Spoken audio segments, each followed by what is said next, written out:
ప్రేమగల తండ్రి, కృపగల దేవా, మీకు వందన స్తోత్రాలు. గడిచిన కాలం అంతట్లో మమ్మల్ని కాపాడి నూతన సంవత్సరంలో ప్రవేశపెట్టి ఈ రెండవ సెషన్లో కూడా నలుపుస్తున్న పాలి భాగం బట్టి వందన స్తోత్రాలు. తండ్రి, ఈ మొదటి దినాలు మరి ఒకసారి మీ పాఠశాలలో చేరే ధన్యత మాకు ఇచ్చారు. రాత్రి పగలు యోగ్యంగా పాలిభాగంతో బట్టి వందన స్తోత్రాలు. అలాగే ఇంకా ఎవరైనా రాని వారు ఉంటే ఇప్పుడు కూడా మరి ఆ రొట్టె రసంలో పాలిభాగం పొందడానికి కూర్చోలేమని తండ్రి నాయన, మరి దూరం దగ్గర స్థలాల నుంచి అనేక మంది వచ్చారు. వారందరి కొరకు ప్రార్థిస్తున్నాం. వీళ్ళను మండల నుండి పాపం క్షేమంగా తీసుకొచ్చారు. నాయన, చనిపోయిన జ్ఞాపకం చేసుకోండి. అలాగే అన్నగారు వేణియల్ గారు, గర్భి నుంచి వచ్చిన అమ్మగారు ఎలిజబెత్ గారు, వారి ఆరోగ్యం కొరకు ప్రార్థిస్తున్నాం. తమ్ముడు తిమోతి గారు, దిల్లమ్మ, లోహిత్, అమృతాల కొరకు ప్రార్థిస్తున్నాం. జ్ఞాపకం చేసుకోండి. అలాగే మీరందరూ గారు, ఆదిరంగం గారు, వారి కుటుంబాల కొరకు ప్రార్థిస్తున్నాం. నాయన, సాయంత్రం గారి కొరకు ప్రార్థిస్తున్నాం. జ్ఞాపకం చేసుకోండి నాయన. అలాగే వీళ్ళు నీరమ్మను బట్టి నాయన, యూసెఫ్ గారిని బట్టి ప్రార్థిస్తున్నాం. జ్ఞాపకం చేసుకోండి. ప్రభు ఇప్పటికే లేట్ అయింది. ఇంకా ఈ ప్రజలు తరవ చేయక మీ సన్నిధిని ఆశించి త్వరగా రాగలిగిన కృపనివ్వండి నాయన. నాయన, మొదటి దినం మరి కొంత సమయం మీ సన్నిధిలో గడపాలని ఆశ మీ ప్రజలకు కలిగించండి. ఆయన మీరే ఈ శ్రేష్టమైన సమయం మాకు ఇచ్చారు. వాటిలో మాకు సహాయం చేసి, వాయిద్యాలలో మాకు సహాయం చేసి మీరే మహిమ ఘనత ప్రభావం ప్రారంభం చివరి వరకు మీ సన్నిధి మాకు తోడుగా ఉంచమని. అలాగే ప్రేమానందులు కూడా సహాయం చేస్తూ వచ్చారు. ఎంతగానో తోడ్పడినారు. మీకే వందల స్తోత్రాలు చెల్లిస్తూ హౌస్ ఆఫ్ ప్రేజ్ పరిచయంలో కూడా ఎర్రగొండ దగ్గర సహాయం చేయండి. దేవుడి గారు, అలాగే అన్నగారు, విజయవాడ చూసిన అన్నగారు, ఈ బిడ్డల కొరకు ప్రార్థిస్తూ మీ కృపాహస్తాన్ని మమ్మల్ని అర్పించుకుంటూ కొన్ని ప్రార్థన యేసు ప్రభు వారి శ్రేష్ఠ నామంలో ప్రార్థించి స్తుతించి వేడుకొంచున్నాం తండ్రి. ఆమేన్. ఆమేన్.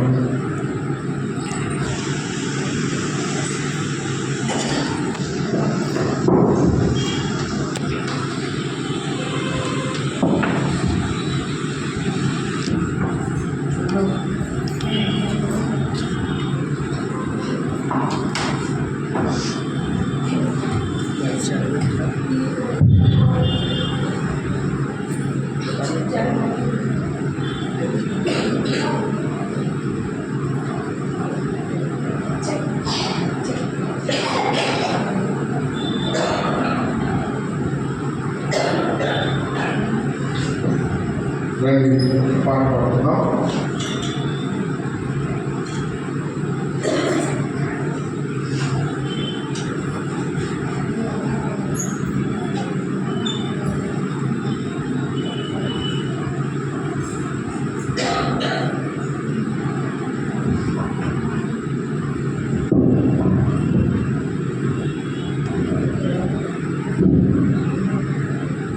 చాలు 163 పాట, 163 రుచి చూచి ఎరిగి యెహోవా ఉత్తముడని.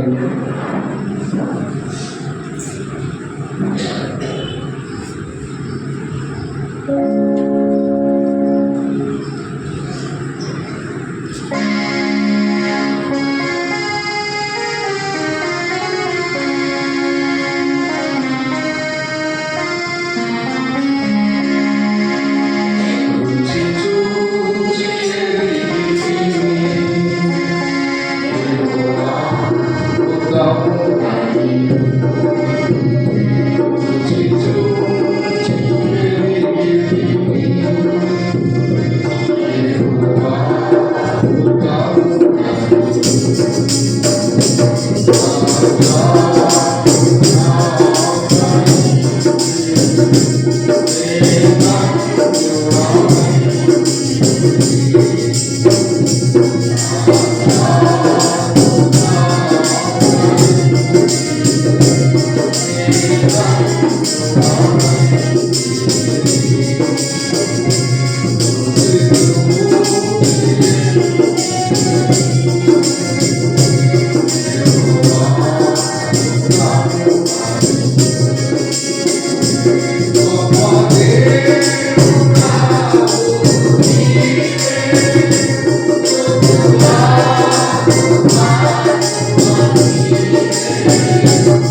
లేక 251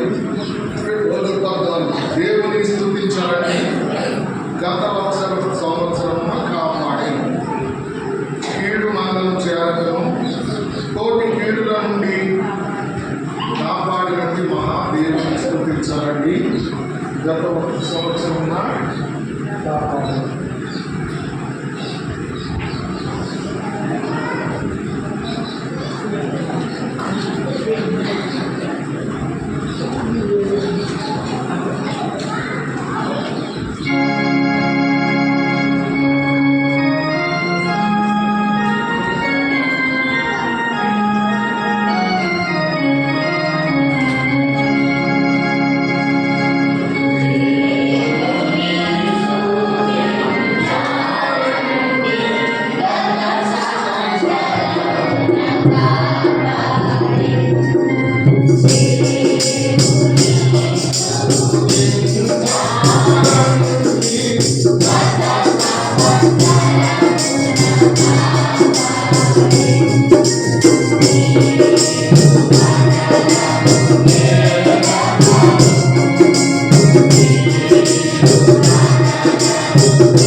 411 తెలుగు బైబిల్ ఉపద్వారము త్వరపడి రామని పిలిచేయచ్చు.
ఇంకా మీరు రాలేదు.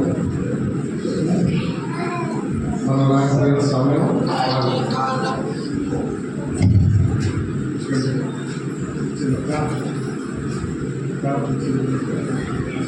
వాటి నాకు పోయిన దేవా పరిశుద్ధులలో ఆయన ధరించి నాకు కాపాడి నూతన సంస్థలు ప్రవేశించండి. దాన్ని నాకు దాన్ని నాకు గొప్ప చేయలేదు. ఆయన మీరు చేసే సకలం అవకాశాలు పెట్టుకున్నాను. మమ్మల్ని సజీవులైన సజీవులైన నాకు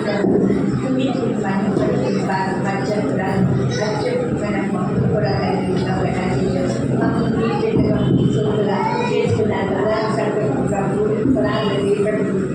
ప్రేమ చేత ప్రభులు మమ్మల్ని ఎన్నుకున్నారు, పేరుకున్నారు. విశ్వాసులు సొంతగా ప్రయాణం చేసుకున్నారు, పేరుకున్నారు. మూడు కావాలని పేరుకున్నారు. మా సొంతలన్నీ తీసుకున్నారు, పేరుకుంటున్నారు. మా తల్లిగా మా తల్లిగా ఆదరిస్తారు, తల్లిగా ఆదరిస్తారు, తల్లిగా దయచూపుతున్నాను పేరుకున్నారు. ఏమి చేయించి రుణం చేస్తున్నారు. నేను సంవత్సరాలు మీకు అనిపించి మాకు పేరుకున్నారు, తల్లిపోతారు. అనేక కష్టాలు కూడా నేను వాటిని ప్రకటించగా వీళ్ళకి సాధించగా కలిగి దేవుడుగా మాకున్నారు. తల్లి ఖచ్చితంగా గొప్పతనాన్ని వర్ణించలేదు. వారు పాపులైన మమ్మల్ని రక్షించాలి. తల్లి మీ బిడ్డగా విశ్వాసిగా మీ సొత్తులని మాకు కన్నోకాన్ని పిల్లగాను మానవుగా నిపుణులుగా వచ్చింది. ఎవరికి కూడా మాకు రావాల్సిన శిక్షణ కల్వసిలో కలిగింది. పరిశుద్ధ రక్తాన్ని కాల్చడం ద్వారా మాకు ప్రతి పాపాన్ని కలిగి శుద్ధీకరించింది. ఎవరికి ఉన్నాను నాయన చెల్లించి మీరు తీసుకుంటున్న ప్రతి రావాల్సిన వారు రైతులు బాధ్యతలు సకాలంలో రావడం సహాయం చేయండి. వచ్చిన వారందరినీ దీవించండి. ఎవరైతే ఆశలు ఆశయంలో మీ సరిగ్గా వచ్చారు వారిని చేతులండి. వచ్చి పరిశుద్ధ స్థలంలో సహాయం చేయగాక సీఎంతో ఆదుకుంటుగాక ఆయన్ని చేసుకుంటుగాక మీ దహనంగా అంగీకరించగాక మీ ఆలోచన స్పష్టంగా ఇక్కడ మీ పరిశుద్ధ మాట్లాడి అదే సంపర్పరచుగా ప్రార్థించి వారు అక్కడికి వారు అక్కడికి కూడా సాక్షి మా తల్లి ఆహారాన్ని ఆహారాన్ని కూడా ఎంతో సర్టించి దాన్ని చేసిన ప్రతి కార్యాన్ని బట్టి మీకు స్తోత్రాలు వర్షాలు కష్టపడి పనిచేసి అందరికీ రావచ్చండి. వారు వారికి పట్టించండి. వారికి ప్రతిఫలించలేదు. ఆశలు అలాగే ఆయా రీతిగా సహాయపడిపోతున్నారు. దాన్ని ప్రోత్సహించారు. అది మరి ఆయా తండ్రి ఆయన సహాయకులయ్యారు. అంతేకాదు ఆయన ఈ పిల్లలు అదే మరి ఈ సత్యాన్ని గురించి నాకు సత్యంతో కూడా ఆనందించడం సహాయం చేయండి. మాకు కావాల్సిన నాకు ఆహారాన్ని అనిపించండి. సరే ఆహారం కూడా మాకు నిడాలుగా అనిపించండి. అందరికీ గుర్తుగలిగించండి. సంతోషంగా వెళ్ళడం సహాయం చేయండి. మీ సత్యం భాగ్యం పడండి. మీ వాక్యం ద్వారా వర్షాలు సహాయం చేయండి. మీ వాక్యం గ్రహించేది బాధలు నెమ్మదిగా ఇచ్చి మీ వాక్యం కలిగి నాతో మాత్రం మాట్లాడి వారు వారందరినీ సరిగ్గించండి. ఇస్రాయేల్ వారి సహాయం వారి పేరు పొందడానికి ఆయన వారికి సహాయపడి సహాయం కాపులను భద్రతలు క్షేమం ఆశీర్వాదాలు అన్నీ కూడా మీలో ఉన్నాయి. అన్ని ఆశీర్వాదాలు ఈ బిడ్డలు ఆదరించాలి. చెప్పబడి ఆత్మతో అలాగే ఇప్పుడు కూర్చున్నాయి.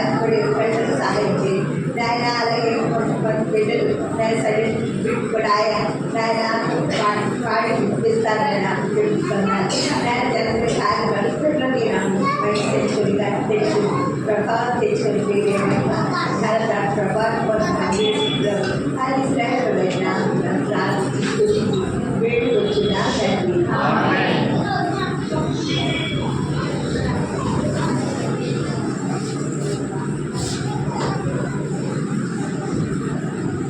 అమ్మ పద్మమ్మ కొంచెం జాగ్రత్త, మీరు ఇంకెలా జరగదు.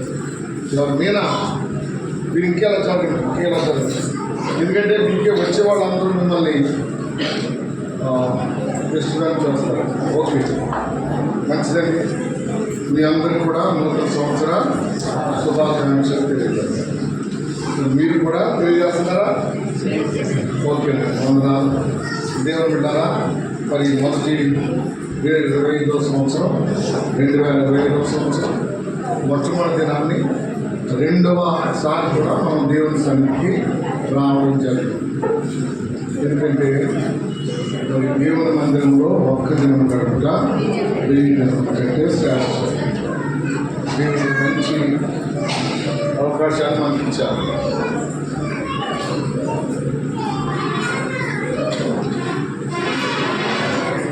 మేము చిన్నప్పుడు కూడా మాట్లాడాను. నేను చిన్నప్పటి నుంచి ఎప్పుడు కూడా దేవుని సన్నిధికి లేట్గా వెళ్ళడం లేదు. 11 గంటలకి మీటింగ్ అంటే 10 నిమిషాల ముందే ఇంకా వెళ్ళిపోయేవాడు. అలాగే నేను గృహపూడికలంటే కూడా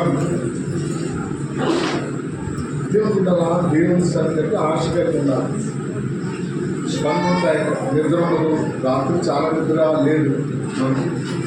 అయినా కానీ ఉదయకాలం 6 గంటలకు వచ్చి ఎంతో కష్టపడి పనిచేస్తారు దేవుని దగ్గర. మంచోడు ఆయన ఒక ఆయన ఉన్నాడు.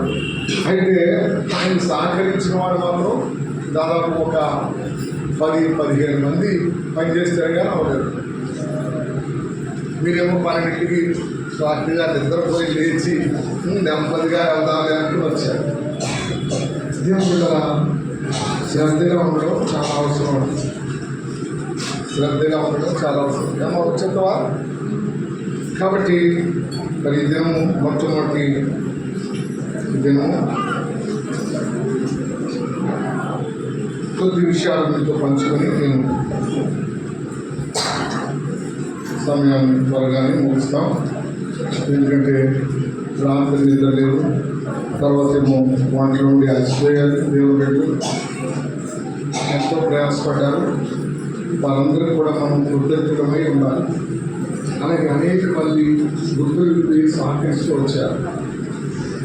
ఎంత మట్టుంది ఈ సంవత్సరం అంతా స్పష్టంగా పడిపోతుంది. ఎందుకంటే దేవుడు ఆశీర్వదిస్తున్నాడు, క్షేమం కలిగిస్తున్నాడు. దేవుడు ఉంటారా? మరి క్షేమం గురించి మీకు 5 మాటలు గుర్తు చేసి నేను ముగిస్తాను. క్షేమం మొదటి తారీఖు నుండి మనం క్షేమంగా ఉండాలని దేవుని కోరిక.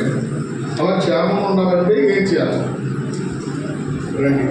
మొట్టమొదటిగా 128వ కీర్తన 5వ వచనం. 128వ కీర్తన 5వ వచనం చదువుగా. ఇక్కడ ఒక చదివారు, అక్కడ ఒక చదివారు. చదువు. సియోనులో నుండి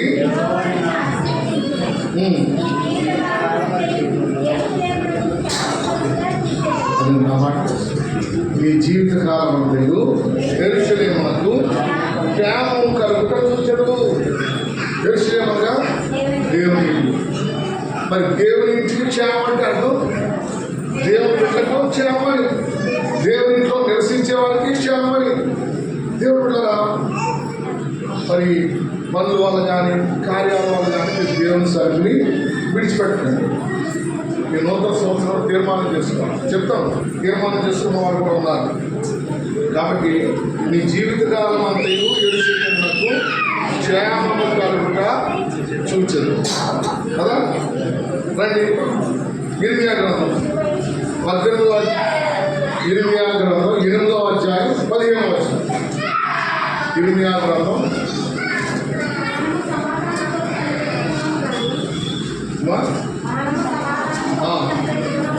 కానీ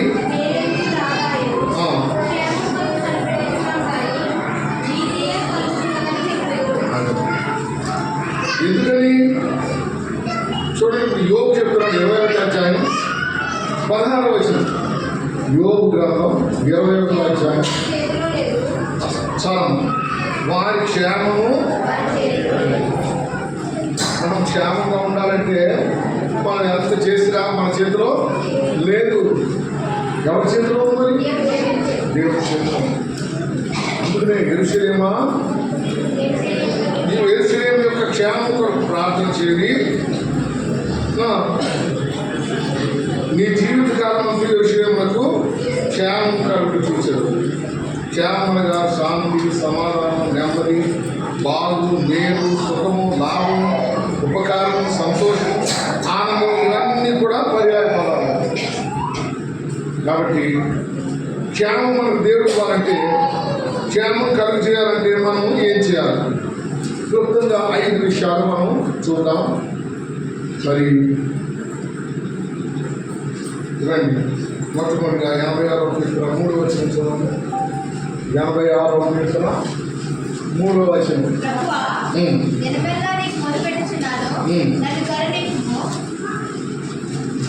అమ్మ 86 ఉంటే కదా.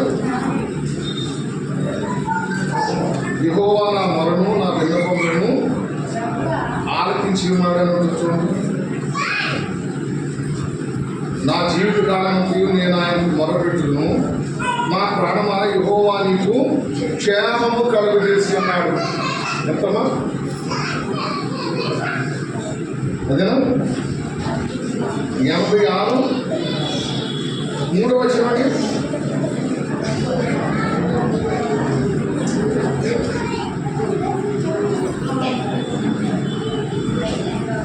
యెహోవా నా మొరను, నా విన్నపములను ఆలకించి ఉన్నాడు. నా జీవిత కాలమంతయు నేను ఆయనకు మొరపెట్టును. నా ప్రాణమా యెహోవా నీకు క్షేమము విస్తరింపజేసి ఉన్నాడు. ఎందుకని? యెహోవాకు మొరపెట్టినప్పుడు మనకు మొట్టమొదటిగా ఏం కలుగుతుందో? క్షేమం కలుగుతుంది. అందుకే 91:15 ఏముంది? అతను నాకు మొరపెట్టుగా నేను అతనికి ఉత్తరించను, శ్రమలో నేను అతనికి తోడైను. 116వ కీర్తన 2-3 వచనాలు చదువు. 116వ కీర్తన. ఆయన నాకు చెవి యొక్కెను, కావున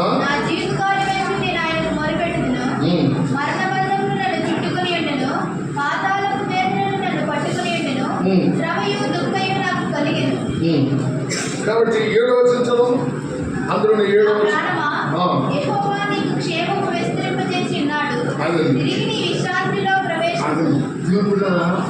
అక్కడ అంటాడు, మరణ వేదన నన్ను పట్టుకున్నాయి, శ్రమలు వేదన నన్ను పట్టుకుంది. అయితే 7వ వచనంకి వచ్చినప్పుడు భక్తులు మరి ఏమన్నాడు చూడము? నా ప్రాణమా. దేవుడా, క్రైస్తవ జీవితంలో కష్టము, బాధలు ఇవన్నీ వస్తూ ఉంటాయి. అయితే దేవుని దగ్గర ఏముందండి? క్షేమం. ప్రార్థించినప్పుడు ఏముందండి? క్షేమం ఉంది దేవుడు కదా. కాబట్టి నా ప్రాణమా యెహోవా నీకు క్షేమము విస్తరింపజేసి ఉన్నాడు. 2025వ సంవత్సరం అంతా కూడా మీ క్షేమం ఇవ్వాలని కోరుతున్నాడు. అయితే నీవు నేను ఏం చేయాలా? దేవునికి మొరపెట్టాలి. యెహోవా నా మొరను, నా విన్నపములను ఆలకించాడు. ఫ్రెండ్, 2వ చూస్తున్నామా? దేవునికి లోపడాలి లేదా సేవించాలి అంటే ఆరాధించాలి. యోగు గ్రంథం 36వ అధ్యాయం 11వ వచనం. యోగు గ్రంథం 36వ అధ్యాయం. వారు ఆలకించి ఆయనను సేవించిన ఎడల తమ దినములను క్షేమముగాను, తమ సంవత్సరములను. ఇప్పుడు మనం 2025వ సంవత్సరం అక్టోబర్ తారీఖున అప్పుడే 12 గంటలు అయిపోయింది. ఇంకా 11:40 ఉంటే మళ్ళా 2వ దినానికి ప్రవేశిస్తుంది. కాబట్టి ఇక్కడ అంటున్నాడు ఏంటమో యెహోవా క్షేమం. ఏ క్షేమం గురించి? వారు ఆలకించి ఆయనను సేవించిన ఎడల. మొట్టమొదటిగా ప్రార్థన చేయడానికి ఈ సంవత్సరంలో తప్పిపోవద్దు. 2వదిగా ఆయన సేవించడం విషయంలో, ఆయన ఆరాధించడం విషయంలో, ఆయనను గొప్ప చేయడం విషయంలో నువ్వు వెనుకాడవద్దు. నన్ను కనపరచు వారిని నేను కనపరుస్తాను, నా ఎదుకు వచ్చు వారిని నేను ఎన్నడూ త్రోసివేయను. దేవుని ఎదుకు రండి, అప్పుడు ఆయన మీ ఎదుకు దేవుడు ఇవన్నీ లేకుండా ఏదో మన ఇష్టానుసారంగా వచ్చి మన ఇష్టానుసారంగా పెడుతుంటే మీకు క్షేమము లేకపోవచ్చు. కష్టాలు బాధలు అన్నీ ఉన్నా దేవుడు ఎంతో క్షేమిస్తాడండి, ఎంతో సహాయం చేస్తాడండి. దేవుడు కదా మనం నమ్మితే దేవుడు అంటే ఏ కార్యం చేస్తాము? ఆశ్చర్య కార్యం చేస్తాడు మనిషి. నమ్ముకుని వాళ్ళైతే నమ్ము వారికి సమస్తము సాధ్యం. నమ్మాలి. ఏమి నమ్మాలి? దేవుడు ఉన్నాడని తను వెతకు వారికి ఫలము దయచేవాడు.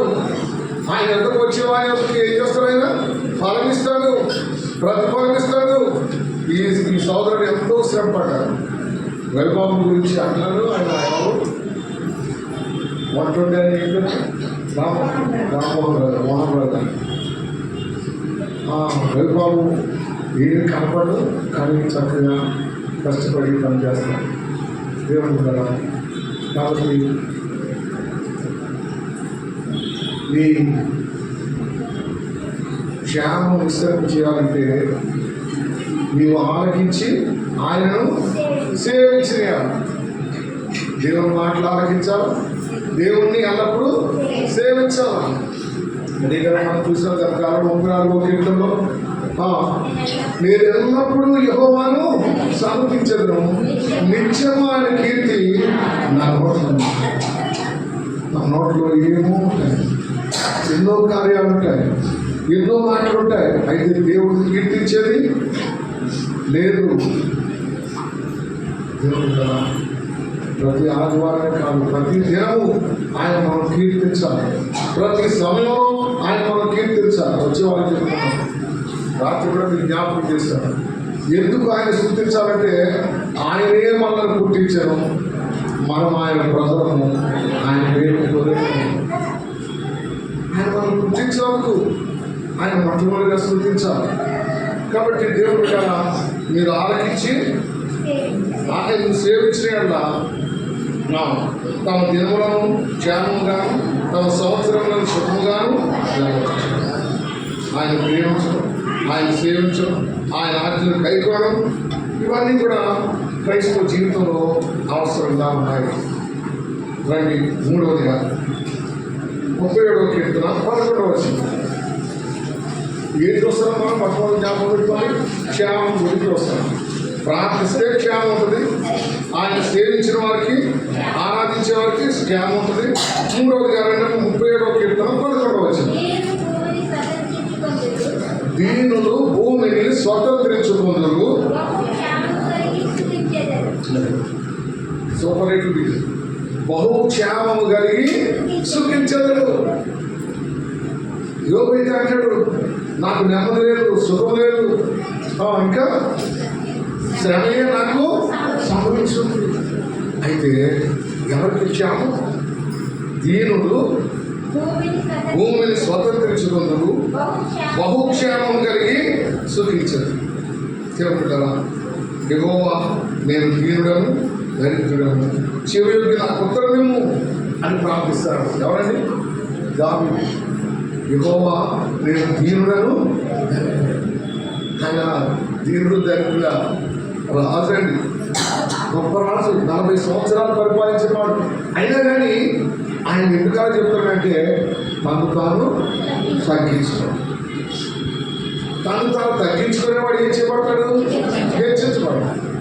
తను తాను హెచ్చించుకునేవాడు తగ్గించబడతాడు. కాబట్టి దేవుడు కూడా దీనులు భూమిని ఏం చేస్తాడు? వారు బహుక్షేమం కలిగి సుఖించదురు. చూడండి యాకోబు 4వ అధ్యాయం 6వ వచనం. యాకోబు పత్రిక 4వ అధ్యాయం 6వ వచనం.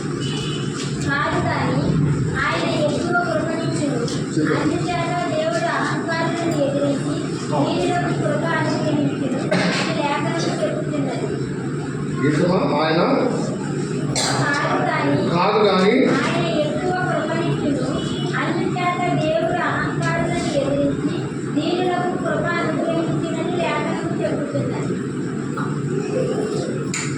అహంకారులను ఎదిరించి దీనులకు కృప కృప అనుగ్రహించదు.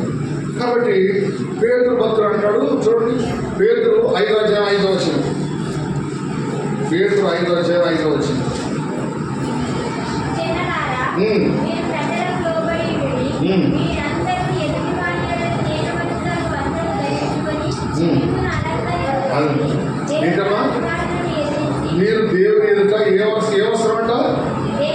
దీన మనస్సుల వస్త్రము ధరించుకొని మిమ్మల్ని అలంకరించుకోండి. రైట్ వాడుకోండి. మిమ్మల్ని దీన మనస్సుల వస్త్రము ధరించుకొని మిమ్మల్ని అలంకరించుకోండి. కాబట్టి దేవుని బిడ్డట ఏం చేయాలమ్మా?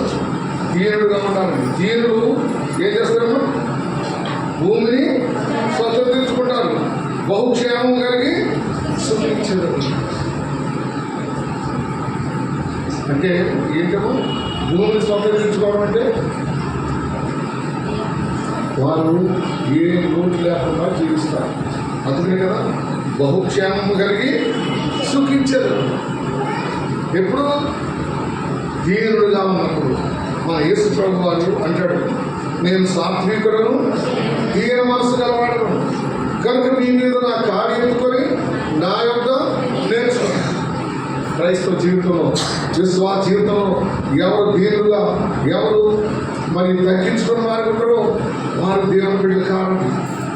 ప్రతి దేవుని బిడ్డ తనతో ఏం చేయాలా? తగ్గించుకోవాలి. అప్పుడు మనం ఏం చేయబడతాం? హెచ్చించబడతాం. అందుకే కదా ఏ విషయం అందైనా గర్వించలేము, జాగ్రత్తగానే నడుచుకోలేము. కాబట్టి జాగ్రత్తగా నడుచుకునే దినాల్లో మనం ఉండవలసిన వారు ఉన్నాం. 2025 సంవత్సరం ఈ క్షేమం కావాలంటే మరి దేవునికి మొరపెట్టాలి. ప్రార్థన విషయంలో మీరు శ్రద్ధ కలిగి ఉండాలి. తర్వాత ఆయన్ను ఆరాధించాలి, సేవించాలి. 3వదిగా దీనుడుగా ఉండాలి. రండి 4వదిగా ఆయన ఆజ్ఞలు గైకొనాలి. యెషయా గ్రంథం 48:18. యెషయా గ్రంథం 48:18.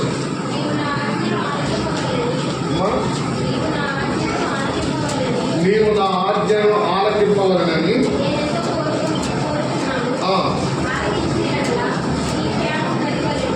ఆలకించిన ఎడల నీ క్షేమము నదివలెను.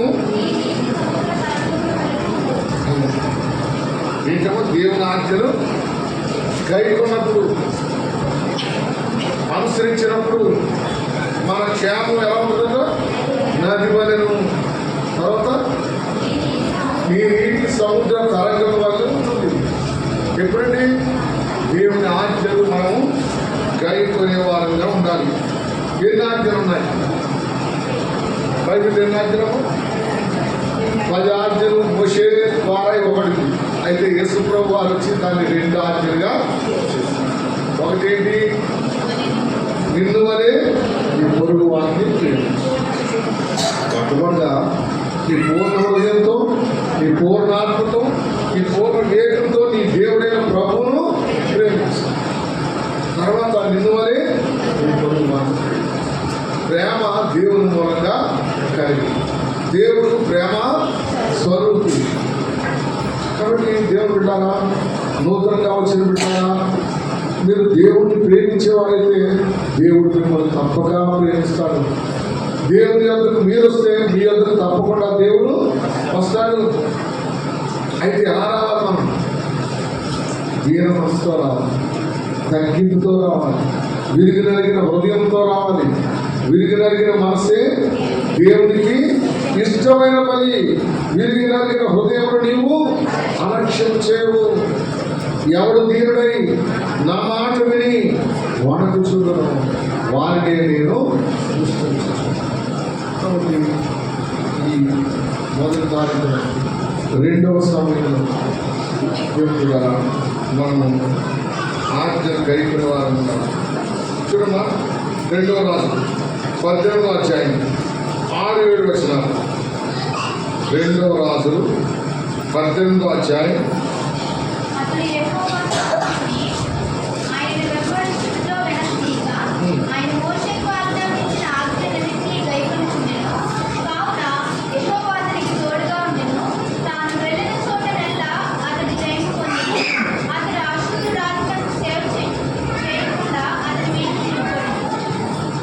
కాబట్టి అక్కడ ఆజ్ఞలు కైకుంటున్నాడు కాబట్టి ఏం చేశారంట? యెహోవా అతనికి తోడుగా ఉన్నాడు. నేను ఆజ్ఞలు కైకుంటున్నా, ఆయన ప్రేమించుకుంటా, ఆయన సేవించకుండా, ఆయనకు హృదయం ఇవ్వకుండా ఏదో వస్తాయి వచ్చి ఏదో ప్రసాదం తిని వీటిని కూడా అమ్మ కూర్చోబెట్టింది బాబు తల్లి, అమ్మ కూర్చోలో తల్లి, కూర్చోరా అక్కడే కూర్చోండి. మీ పిల్లలకి అమ్మ వాళ్ళు ఆయన ఒకటి సావరం, ఆయన సావరం హీరో, ఆయన కూడా కూర్చోబెట్టి, వాళ్ళు కాకినాడ హీరో ఆయన ఒకడు. మనకి అందరూ హీరోలే ఉన్నారు తప్ప హీరోయిన్ లేవు, కానీ తిరిగేస్తున్నారు. కాబట్టి దేవుని సన్నిధికి వచ్చినప్పుడు మనం ఏం చేయాలంట?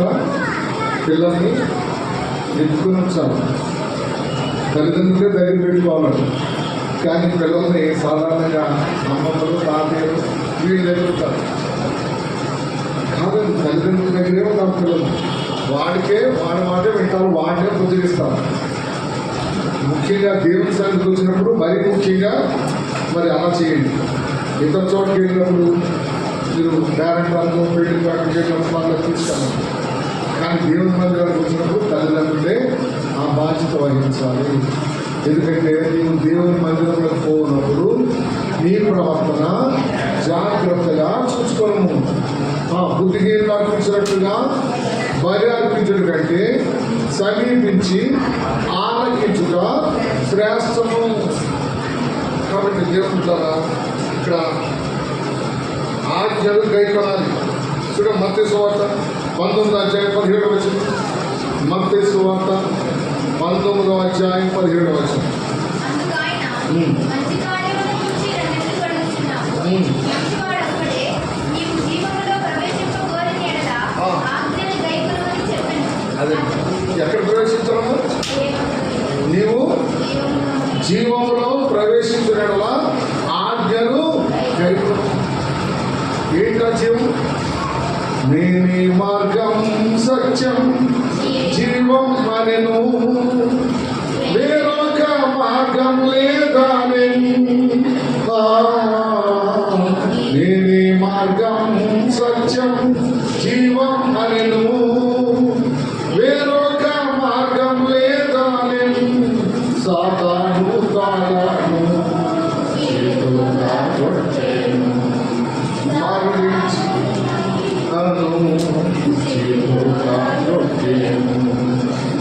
మరణించి తిరిగి లేచెను,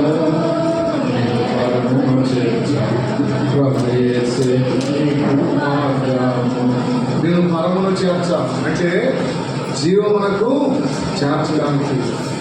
యేసు ప్రభువు వారు చెప్పారు, ఈ లోకంలో ఉన్నప్పుడు నేనే మార్గమును సత్యమును జీవమునై ఉన్నాను. రాత్రి విన్నాం కదా ఏంటమ్మా?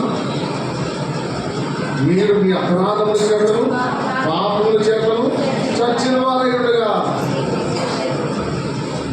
ఎలా చనిపోయామంటే మామూలుగా చనిపోలేదు. కొంతమంది అంటారు జీవోత్సవం అంటారు. జీవోత్సవం అంటే ప్రాణం ఉంటుంది కానీ వాడు చచ్చిపోతే సమానం. లేవలేడు, కూర్చోలేడు, మాట్లాడలేడు, ఏం చేయలేడు. అయితే క్రైస్తవ జీవితం అంటే మరి పరుగు పెట్టే జీవితం. ఖాళీ ఉండేది కాదు, ఖాళీ ఉండేది కాదు. క్రైస్తవ జీవితం అంటేనే బిజీ. చూడండి, కొంతమంది సేవకులు చక్కగా పట్టుకొని రెస్ట్ తీసుకుంటున్నారు, చాలా విశ్రాంతి పడతారు, చక్కగా నీట్గా ఉంటారు, మరి చక్కగా సమృద్ధి అయిన నిద్రతోని అన్నీ బాగుంటాయి. అయితే నిజమైన సేవకుల కన్నా నిద్ర ఆహారము ఉండదండి, సరైన వస్త్రాలు ఉండవండి. పెట్టారా? అయితే ఈ రోజున మనుషులు కూడా ప్రేమించేది ఎవరినంటే ఎవరినో చాలా చక్కగా నీట్గా లేక మరి మంచి కార్లు మంచి వాహనాలు కానీ ఉంటేనే మనం ప్రేమించే వాళ్ళు ఉంటారు. అయితే యేసు ప్రభు వారు నేను సాత్వికుడను దీన మనసు కావాలి. ఎవడు విరిగి నలిగిన హృదయం కలిగి ఉంటాడో వాని ఎందుకు నేను వస్తాను. అందరి దగ్గరికి రాలేదు. అందుకనే ప్రభు అన్నాడు వేదాయన మీరు ధన్యులు. బైబిల్లో అనేకమైన ధన్యతలు ఉన్నాయి. వేదైన మీరు ధన్యులు. సాధారణ వేదలు అనుకుంటారు మనకేముంది, మనకి ఆశ్రయం కావడం, మనకి ఏమున్నాయి అనుకుంటారు. అయితే ప్రభు చెప్పిన మాట వేదలైన మీరు ధన్యులు. ఓ చిన్న మంద భయపడకుము, యేసు నీదు కాపరి ఎల్లవేళలా. మంచి కాపరి, గొప్ప కాపరి, ప్రధాన కాపరి, నీకై ప్రాణం పెట్టిగా.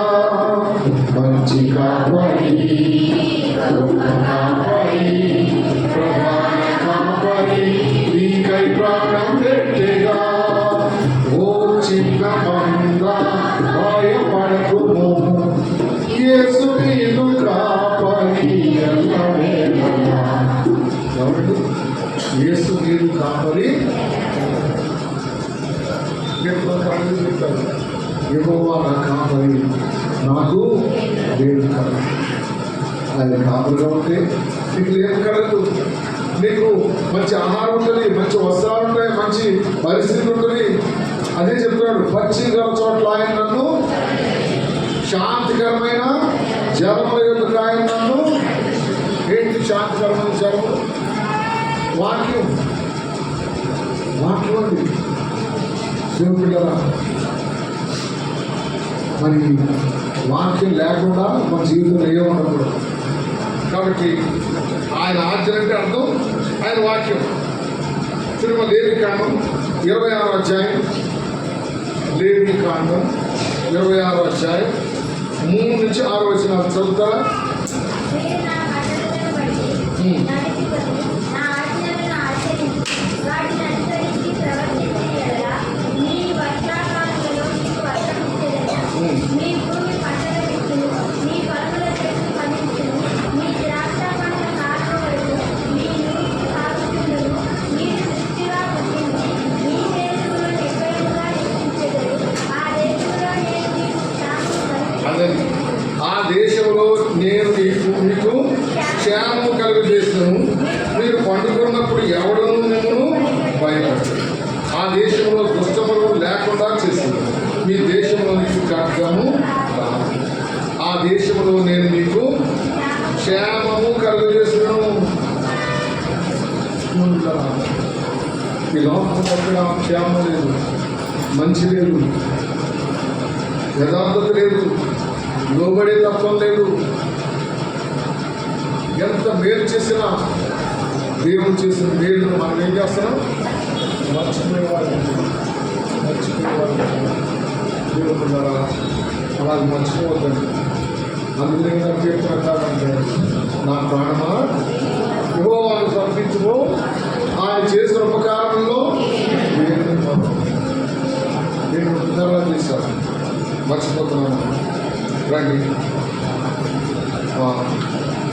వీటిలో దేవుడికి మొరపెట్టాలి, దేవుణ్ణి ఆరాధించాలి లేదా సేవించాలి. మూడవదిగా తీరుగా ఉన్నప్పుడు మనం బహుక్షేమం కలిగి ఉంటాం.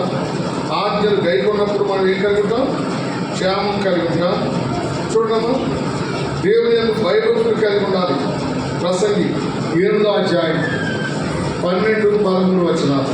ప్రసంగి 8వ అధ్యాయం 12. అమ్మా దుష్కార్యం చేసి దీర్ఘాయుష్మంతులైనను దేవుని యందు భయభక్తులు కలిగి ఆయన సన్నిధికి భయపడువారు క్షేమముగా నుండునని.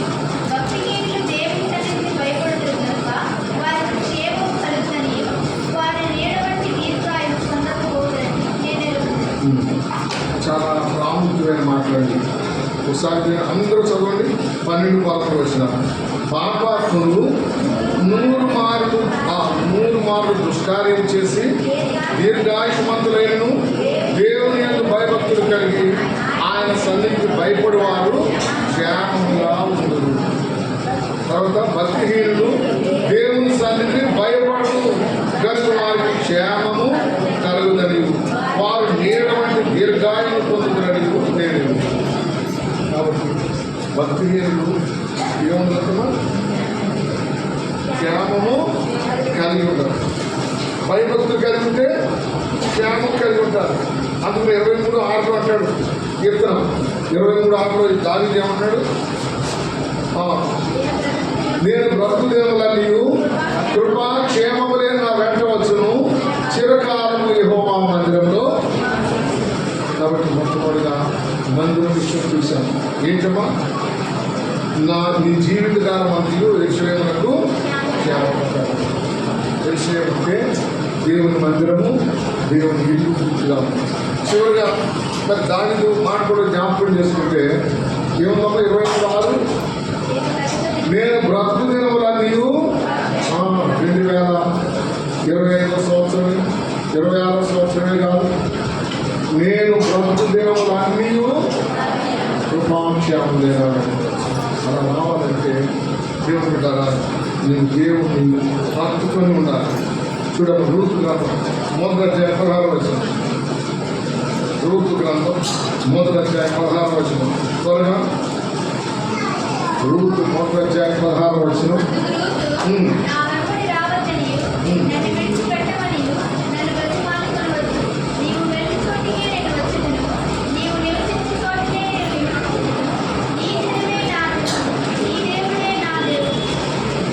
నీ జనమే నా జనము నీవే. నీవు మృతి పొందు చోటనే మాకు ఏ తీర్మానం? రూతు తీర్మానం. ఈ నూతన సంవత్సరం నీ తీర్మానం ఏంటి? నేను ముందుగా దేవుని సన్నిధికి వస్తాను ప్రభావ. ఇక్కడ నుంచి ఎవరు ఎప్పుడు వచ్చిన వాళ్ళకి పర్వాలేదు, కానీ నేను మాత్రం తప్పకుండా నీ సన్నిధికి సకాలంలో వస్తానని తీర్మానం తీసుకున్నాను. రూత్ అయితే ఆమె అత్తతో ఉండడానికి, దైవంతో ఉండడానికి తీర్మానం చేస్తున్నాను. గొప్ప యేసు ప్రభు యొక్క ఆ జన్మ, ఆ వృత్తాంతంలో ఆమె పేరు లిఖించబడింది. బోయేజు రూతునందు బోయేజు ఓబేదును కనెను, ఓబేదు దావీదు తండ్రి అయిన యెషై. కాబట్టి మంచి నిర్ణయం వల్ల ఆమె ద బుక్ ఆఫ్ లివింగ్ అంటే జీవ గ్రంథంలో లిఖించబడింది. రండి రెండవది చూస్తేనమ్మా లేవి యొక్క నిర్ణయం. నిర్గమాకాండం 32:26 చూడండి, రెండో వాళ్ళు ఏ నిర్ణయం తీసుకున్నారు?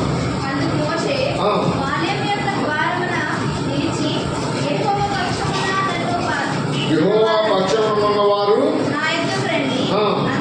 అనగా లేవీయులందరూ అతని వద్దకు కూడి. లేవి అనగా ఏంటమ్మా? లేవి యాజకుడు. యాజకుడు. కాబట్టి లేవీయులందరూ ఎవరి పక్షం వచ్చారమ్మా? మరి మోషే పక్షం అంటే ప్రభు పక్షం ఉన్నారు. దేవుని పక్షం ఉండే వాళ్ళందరూ రండి అంటే ఎవరు వచ్చారంట? లేవీయులు మాత్రమే వచ్చారు. రండి మూడవ వాళ్ళు చూడమ్మా. యెహోషువ గ్రంథం 14:8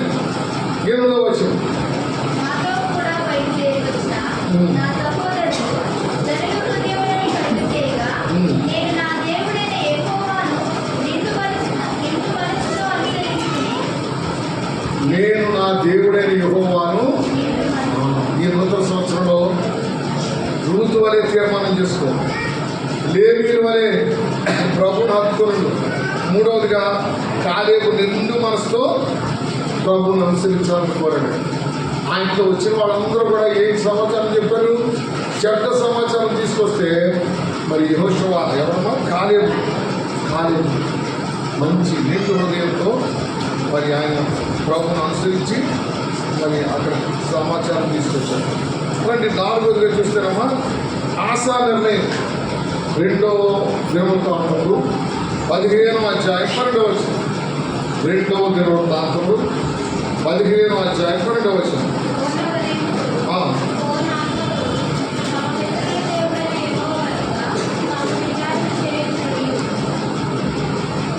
ఆశా నిర్ణయం. తమ పితరుల దేవుడైన యెహోవా యొక్క విచారణ చేయడం. విచారణ అంటే అర్థం ప్రార్థన చేయడం. నేను యెహోవా యొక్క విచారణ చేయగా ఆయన నాకు ఉత్తరం ఇచ్చాను. నాకు కలిగిన భయం అన్నింటిలో నుండి ఆయన నన్ను తప్పించాడు. కాబట్టి మరి ఆశా నిర్ణయం పూర్ణాత్మతో దేవుని వెతకాలని ఆయన నిర్ణయం తీసుకున్నాడు. అలాగే నెహెమ్యా చూడమా, నెహెమ్యా ఏం తీర్మానం చేశాడు? నెహెమ్యా గ్రంథం 10వ అధ్యాయం 28, 29, 30. నెహెమ్యా గ్రంథం 10వ అధ్యాయం.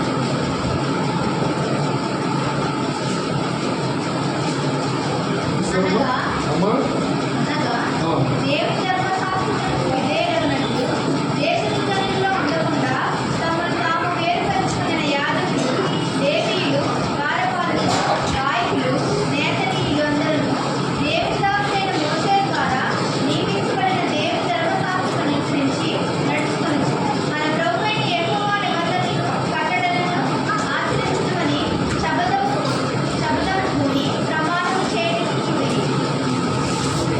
శపథం పూని ప్రమాణం చేయుటకు ఏంటమ్మా? మన దేవుడైన యెహోవా నిబంధనను కట్టడలను ఆచరించుమని. 2025 సంవత్సరంలో దేవుని సన్నిధికి వచ్చిన ప్రియ సోదరి స్నేహితుడా, ఆయన కట్టడలను, ఆయన నిబంధనలను గైకొనడానికి నేను తీర్మానం చేసుకోవాలి. ఏదో వచ్చి వెళ్ళిపోతే కాదు, ప్రయోజనం ఏముండదు. దేవుని దగ్గర తీర్మానం చేసుకో, దేవుని దగ్గర నువ్వు మొక్కుబడి చేసుకో. తప్పకుండా నీ యొక్క మరి ఆశను ఆయన తీర్చేవాడు ఉంటాడు. ఎందుకంటే బైబిల్ చెప్తుంది, ఆశ గల ప్రాణమును ఆయన తృప్తిపరిచేవాడు, ఆఖరి దొరిన వారిని మేలుతో చూపేవాడు. రండి, పౌరు యొక్క తీర్మానం చూడమా. ఫిలిప్పీ 1వ అధ్యాయం 21వ వచనం. మనందరికి తెలిసిన మాటలు. నా మట్టుకైతే బ్రతుకుట క్రీస్తే చావుతే లాభం. నీవు బ్రతికేది ఈ 2025 సంవత్సరంలో ఎవరి కొరకు బ్రతకాలనుకుంటున్నావు? నీ బిడ్డల కొరక, నీ భార్య కొరక, నీ కుటుంబం కొరక, నీ ఇరుగు పొరుగు వారి కొరక? తపస్సు పౌరులు, నా మట్టుకైతే బ్రతుకుట క్రీస్తే చావైతే లాభం. దానికి చివరిగా కీర్తనకారుడు యొక్క నిర్ణయం చూడండి. 119వ కీర్తన 112వ వచనం. 119వ కీర్తన 112వ వచనం. నీ కట్టడలను గైకొనుటకు నా హృదయమును నీకు లోబరుచుకొనుచున్నాను. ఇది తుదవరకు నిలుచు నిత్య నిర్ణయము. ఏంటి? ఈ కట్టడము గైకొనుటకు దేవుని కదా ఈ హృదయంలో ఏం తీర్మానం చేసుకుంటున్నాం? సంవత్సరాన్ని గడిచిపోతున్నాయి. 24 వెళ్ళిపోయింది, 23 వెళ్ళిపోయింది. కరోనా ఎప్పుడమ్మా? 2021 భయంకరమైన కరోనా, అన్నీ వెళ్ళిపోయాయి. ఇంకా నీ తీర్మానం ఏమి లేదు. ఊరికే వస్తున్నాం, పోతున్నాం, ఓరాము చేస్తాం. నేడైనా తీర్మానం చేసుకోండి. దేవుని సన్నిధిలో ప్రార్థన చేయడానికి, దేవుని సన్నిధిలో ఆరాధించడానికి, దేవుని సన్నిధిలో ఆయనకు విధేయులుగా ఉండడానికి. అప్పుడే మనం క్షేమం కలిగి ఉంటామని తెలియచేయబోతాం. రండి, 1 కొరింథీ 14వ అధ్యాయం 15వ వచనం. 1 కొరింథీ 14వ అధ్యాయం 15వ వచనం. కాబట్టి ఆత్మతో ప్రార్థన చేయును, మనసుతో ప్రార్థన చేయును, ఆత్మతో పాడును, మనసుతోనూ పాడును.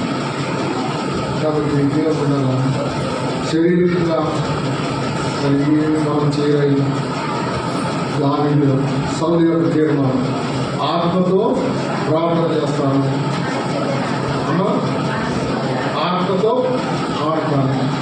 ఆత్మే జీవింప చేయదు కానీ శరీరము కేవలము నిష్క్రియం.